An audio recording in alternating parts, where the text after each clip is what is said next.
Bismillahirrahmanirrahim. Assalamualaikum warahmatullahi wabarakatuh. Alhamdulillah, saudaraku, apa kabarnya? Semoga Allah Ta'ala selalu menjaga dan melindungi kita semua. Kembali kita bertemu di acara Makna dan Peristiwa. Satu acara yang dimana kita akan membahas peristiwa-peristiwa yang terjadi di kehidupan sehari-hari dan akan kita ungkap maknanya. Alhamdulillah, kita hari ini bersama guru kita Ustadz Subhan Bawazir. Assalamualaikum Ustadz. Waalaikumsalam warahmatullahi wabarakatuh. Alhamdulillah. Gimana Bogor ke sini? Jauh? Masya Allah, Masya Allah. Naik motor ya? Masya Allah.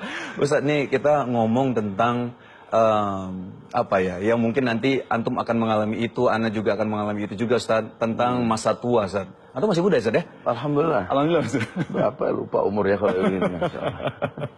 Tadi memang kita melihat Ustadz ya, memang ada beberapa ketika sudah tua, tadi seperti tayangan sudah jelaskan tadi, kalau sudah tua nanti gigi sudah copot, terus nanti mata makin rabun gitu ya. Tapi ada beberapa juga yang melihat ini akan takut masa tua Ustadz. Jadi fenomena ketakutan akan masa tua, itu gimana Ustadz melihat Ustadz? Ya Alhamdulillah, hamdan kasiran tayyiban mubarakan fi kama yuhibbu rabbuna wa yarda wa amma ba'du.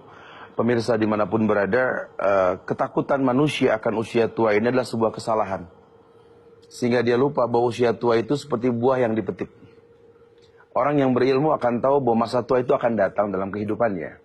Sehingga kenikmatan usia itu akan berbeda fase. Fase anak-anak, fase remaja, fase dewasa, dan fase tua.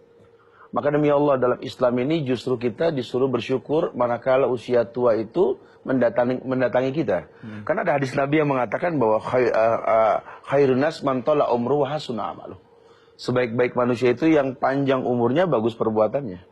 Bukankah banyak doa-doa yang mengarah kepada kemuliaan usia tua? Salah satunya kita berdoakan anak-anak kita untuk menjadi qurratu a'yun, pandangan mata yang paling indah. Ulama sering mengatakan, kapan anak kita menjadi orang yang paling indah untuk dipandang oleh mata? Sebagian mengatakan ketika akhir hayat kita itu betul-betul melihat anak kita seperti apa yang diinginkan. Dia mentalkinkan kita di ujung hayat kita. Ketika napas mulai terpenggal, anak berkata, ayah la ilaha illallah, mama la ilaha illallah, la ilaha illallah. Dia tahu sekali ujung kalimat la ilaha illallah. Man kana akhiru kalami la ilaha illallah dakhalal jannah. Surga jaminannya. Orang yang akhir kalimatnya la ilaha illallah. Dahsyat. Allah tutup hidup kita dengan kemuliaan usia tua tersebut. Makanya salah sekali kalau orang memandang usia tua itu sesuatu yang menakutkan. Mungkin kalau kacamata muda.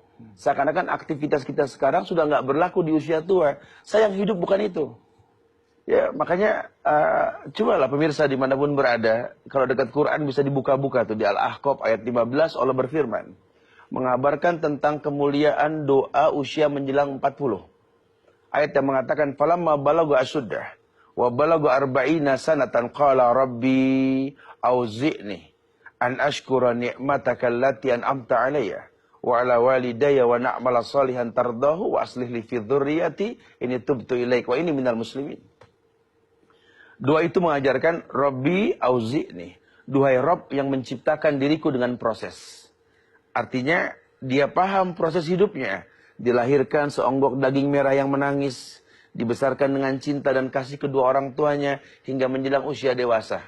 Dia disuruh berkata, Rabbi auzi'ni, duhai zat yang menciptakanku, ajarkan aku untuk bisa bersyukur. Bersyukur atas nikmat semua yang kau berikan padaku dan kepada kedua orang tuaku. Wa na'mala salihan tardahu, yang karena itu aku bisa beramal soleh. Sehingga betul-betul orang yang berilmu paham bahwa orang yang memuliakan usia mudanya akan memetik kemuliaan di usia tuanya. Tapi kalau orang nggak paham tentang usia mudanya, keburukan yang bakal dirasa di usia tua nanti. Masya Allah. Masya Allah. Ustadz, kalau misalnya memang selama ini pandangan juga tadi Ustadz bilang bahwa masa tua itu juga tadi Ustadz menyebutkan ada doa ketika menuju masa tua juga Ustadz ya. Iya. Nah, salah satunya adalah bagaimana pandangan ketika orang tua, sebagai orang tua kita melihat anak kita, kok anak kita seperti ini ya gitu. Misalnya mungkin kalau kita bilang, kok anak saya kok bisa kurang ajar ya sama saya ya. Iya. Itu gimana Ustadz melihat Ustadz? Ada pemahaman takhlifiyah yang sifatnya keterbalikan.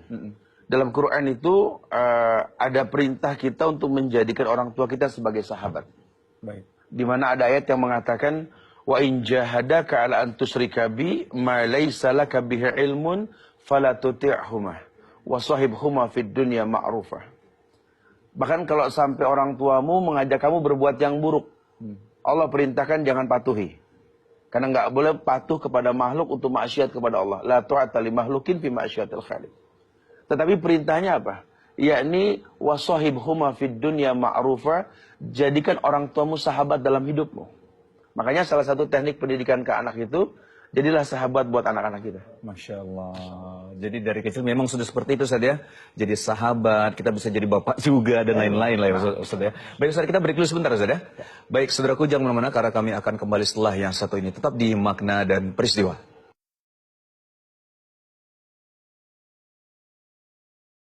Kita kembali di Makna dan Peristiwa. Ustaz, dari tayangan tadi benar-benar menyentuh ya Ustaz ya. Di satu sisi memang kita lihat bagaimana orang tua kita begitu berjasa kepada kita suatu kecil gitu. Sampai sekarang bahkan gitu. Dan jasa orang tua tidak mungkin tergantikan ya Ustaz ya. Dan Ustaz, tapi kalau lihat fenomena sekarang juga. Tadi kita lihat bagaimana sudut pandang orang tua terhadap kadang-kadang melihat anaknya juga yang tidak baik sama dia. Tidak bisa bersahabat dengan dia. Nah sekarang kalau anak Ustaz. Kadang-kadang anak mulai ada yang bertingkah dan lain-lain Ustaz. Ini maksud saya gini Ustaz.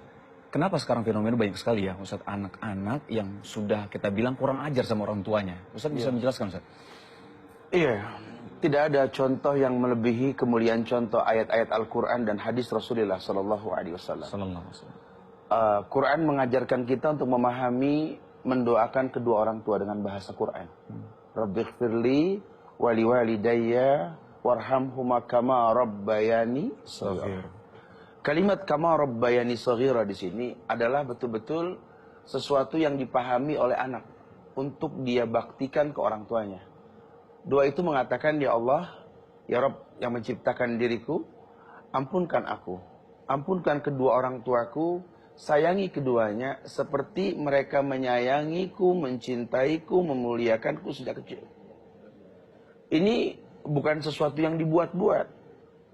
Karena dia tahu sekali bahwa Allah muliakan dirinya dengan orang tuanya. Ridho orang tua merupakan kunci sukses anak-anak muda zaman sekarang. Sehingga kalau anak muda yang berilmu, target menaklukkan dunia bukan menjadi sebuah nominasi utama. Kalau seandainya ridho orang tua nggak dia miliki gitu loh. Buat apa dia memiliki semua yang dia miliki, yang dia inginkan, dunia dia dapatkan, cuma sama orang tua dia nggak dekat, bahkan tidak baik hubungannya. Baik. Bagaimana merasakan kenikmatan hidup dengan cara yang seperti ini? Ini khawatirnya malah ma'isyatan donka, hidup yang sempit yang bakal dia dapati. Makanya anak yang betul-betul berilmu, dia akan tahu apapun ujian di atas dunia, yang dia jaga pertama ridho orang tua. Ridho orang tua. Karena dia tahu sekali, ridallah fi ridal walidain wa sukhtullah fi sukhtil walidain. Ridhonya Allah ada di ridho orang tua, murkanya pun sama. Antum pernah dengar hikayat tentang seorang pemuda yang bernama Uwais Al-Qarni? Kita nggak pernah mendengar salah seorang ulama mengatakan bahwa Uwais Al-Qarni itu penghafal Quran, penghafal hadis, ulama hebat, tidak. Tapi demi Allah, Nabi pernah perintahkan sahabat Umar Ibn Khattab untuk meminta doa Uwais Al-Qarni. Apa sih kelebihan Uwais Al-Qarni? Ulama mengatakan bahwa Uwais Al-Qarni memiliki segudang ridho orang tuanya. Sehingga kalau Uwais Al-Qarni mengangkat tangan ke langit, bak langit itu bergetar. Tidaklah turun tangan Uwais kecuali Allah datangkan jawaban doa apa yang dia minta. Masya Allah. Cuma karena apa? Dia mengerti cara mendapatkan ridhonya orang tua. Dia muliakan orang tua setinggi-tingginya. Maka Allah berikan kemuliaan buat dia. Masya Allah. Masya Allah. Bagaimana Ustaz kalau kita meyakini memang sebagai anak, kita melihat bahwa kita harus sadar bahwa orang tua kita dulu yang yang mendidik kita menjadi seperti ini sekarang, yang mengasihi kita, menyayangi kita. Tapi kan kadang ada orang-orang tuh yang melihat, enggak, orang tua gue juga cuek kok sama gue gitu. Ada juga kan yang seperti itu Ustaz gitu. Buat apa sekarang saya peduli sama dia gitu? Dulu saya nggak pernah diperhatiin sama orang tua saya. Gitu itu gimana Ustaz? Memang simpelnya itu dikatakan bahwa al-jaza bijinsil amal, balasan tergantung perbuatan. Ya, di Islam tidak ada hukum karma. Di Islam cuma ada istilah al-jaza bijinsil amal, balasan tergantung perbuatan yang pernah kau lakukan. Buat anak yang berilmu, dia nggak akan pernah mengungkit kesalahan orang tuanya. Bukan dendam, karena dendam itu bukan dari Islam, bukan sifat orang Islam.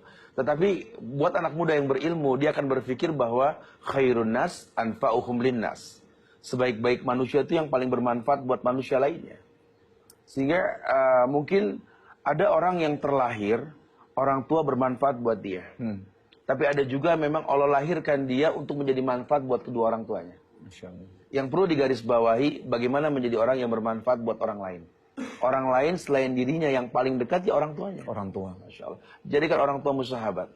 Wasahibhuma fid dunya ma'rufa. Allah perintahkan, jadikan orang tuamu sahabat yang paling transparan dalam hidupmu. Masya Allah. Ingat dulu, orang tua kita pernah menggendong kita loh. Dengan kekurangan yang kita miliki.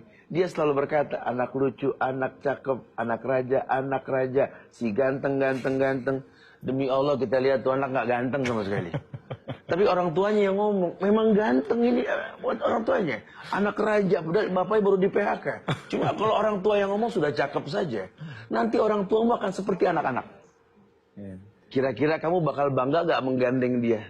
Ke tengah sahabatmu yang berpenampilan betul-betul fashionable. Ini ibuku. Ini ayahku.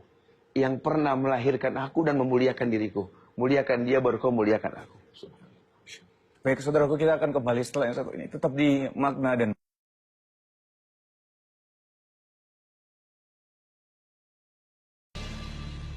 Baik, saudaraku, kita kembali di makna dan peristiwa. Nah, Ustaz, ini segmen terakhir, Ustaz. Minta kesimpulan dari Antum, Ustaz. Silakan. Yeah. Pemirsa dimanapun berada, yang semoga Allah muliakan, bicara kemuliaan orang tua ini betul-betul sabab datangnya kemuliaan dalam hidup kita.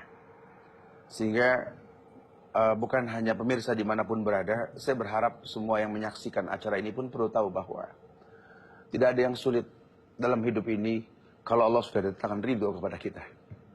Tugas kita ini hanya menggapai kemuliaan dengan sabab. Dan sabab yang Islam tawarkan adalah ridallah fi ridal walidain wa sukhtullah fi sukhtil walidain.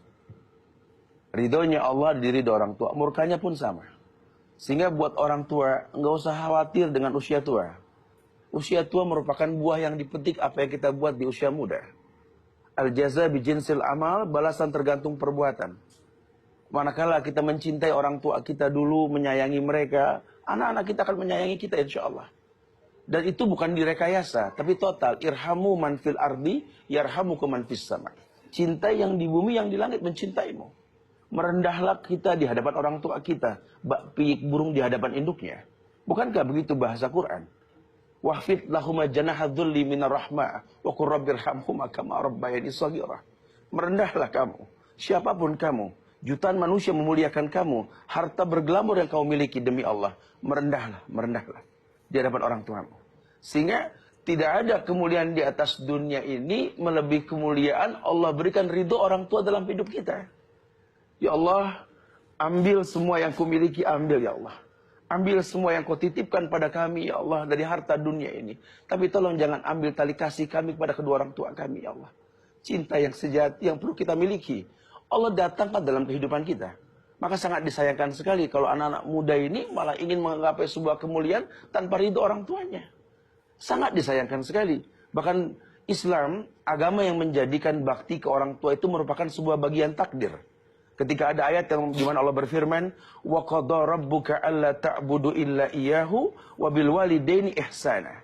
Allah katakan, Allah telah takdirkan manusia untuk mentauhidkan Allah dan kepada kedua orang tua berbuat ihsan. Anda tahu ihsan? Anta budallah ka'annaka tara fa in lam takun tara walakin Allah yarak. Kau beribadah seakan-akan kau melihat Allah, kalaupun kau tak melihat Allah, Allah melihat dirimu. Artinya tidak ada orang tua di hadapan kita, demi Allah cintai mereka, sayangi mereka. Dengan cara yang seperti apa? Jadilah anak yang saleh. Anak yang saleh yang pernah diminta oleh orang tuanya. Rabbi habli minas salihin. Ya Allah, jadikanlah anak-anak kami anak yang saleh. Anak yang betul-betul mengerti bahwa orang tuanya butuh anak ketika menghadapi kematian. Ketika napas mulai terpenggal. Anak berkata, wahai ayah, la ilaha illallah. Wahai mama, la ilaha illallah. La ilaha illallah. Berkata akhiru kalami la ilaha illallah. Dakhalal jannah. Janji Rasulullah sallallahu alaihi wasallam. Yang orang akhir kalimatnya la ilaha illallah surga. Air mata keluar. Menangis, membimbing orang tua di akhir hayatnya, tapi tangis bahagia karena ujung kalimatnya la ilaha illallah. Mereka menanti kita di pintu surga insya Allah. Semoga Allah muliakan kita insya Allah. Wallahu a'lam. Baik, alhamdulillah hari ini kita banyak dapat ilmu yang bermanfaat dari Ustaz Subhan. Dan jangan lupa saudaraku untuk saksikan terus makna dan peristiwa ya, setiap Senin sampai Jumat pukul 9 pagi. Ustaz sekali lagi terima kasih Ustaz ya. Insya Allah kita bertemu lagi Ustaz ya. Akhir kata saya Teguh Islam diri. Assalamualaikum warahmatullahi wabarakatuh. Waalaikumsalam warahmatullahi wabarakatuh. Ustaz. Oh, jazakallah.